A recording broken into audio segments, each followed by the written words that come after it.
അപ്പൊ ആളുകൾ വിചാരിക്കും ഈ കലാ സ്റ്റുഡിയോയിലേക്ക് അടുത്ത മത്സരാർത്ഥി എത്തിയെന്ന്. കേരളത്തിന്റെ ബഹുമാനനായ തദ്ദേശ ഭരണ എക്സൈസ് വകുപ്പ് മന്ത്രി ഇങ്ങനെ കലോത്സവം കാണാൻ വന്ന് കൈരളിയുടെ സ്റ്റുഡിയോയിൽ കലസ്ഥാനത്തിൽ എത്തിയതാണ്. ദാ പാലക്കാട്ടുകാരാണ്, നിളയാണ് ഇവരുടെ തീം.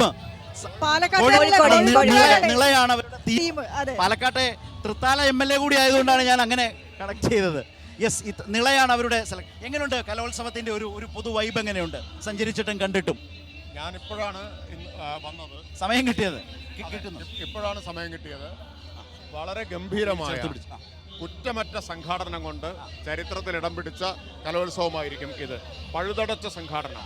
എനിക്ക് ഏറ്റവും സന്തോഷം നൽകുന്ന കാര്യം വേസ്റ്റ് മാനേജ്മെന്റിന്റെ കാര്യത്തിലും ഈ കലോത്സവം കേരളത്തിനൊരു പുതിയ മാതൃക സമ്മാനിച്ചിരിക്കുകയാണ്.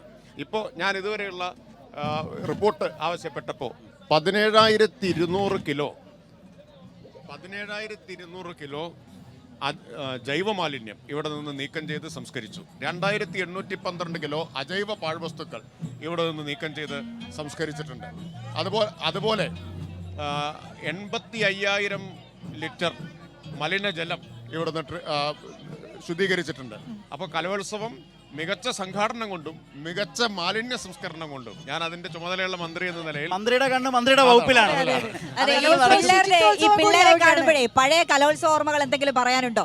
എനിക്ക് സ്കൂൾ കലോത്സവത്തിന്റെ ഓർമ്മകൾ സ്കൂൾ തലത്തിൽ മാത്രമാണ്. പിന്നീട് കലോത്സവത്തിന്റെ വലിയ ഓർമ്മകൾ യൂണിവേഴ്സിറ്റി കലോത്സവത്തിന്റെ. സംഘാടകൻ എന്ന നിലയിലാണോ? രണ്ടും മത്സരാർത്ഥി. ഞാൻ 7 വർഷം തുടർച്ചയായി പങ്കെടുത്തിട്ടുണ്ട്. പ്രസംഗത്തിന് 7 വർഷവും സമ്മാനം കിട്ടിയിട്ടുണ്ട്.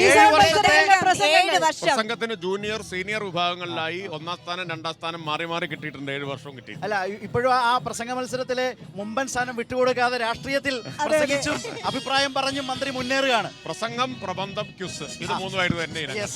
പിന്നത് വിട്ടോ? പിന്നത് വേറെ അതായത് ക്യൂസ് മത്സരം പ്രീ ഡിഗ്രിയോട് കൂടി വിട്ടു. അത് കഴിഞ്ഞ് പ്രബന്ധവും പ്രസംഗവും പിന്നെ ഇപ്പോഴും തുടരുന്നുണ്ടല്ലോ. അത് രണ്ടും ഉണ്ടല്ലോ. പ്രസംഗം ശീലമാണിപ്പോ. അതെ.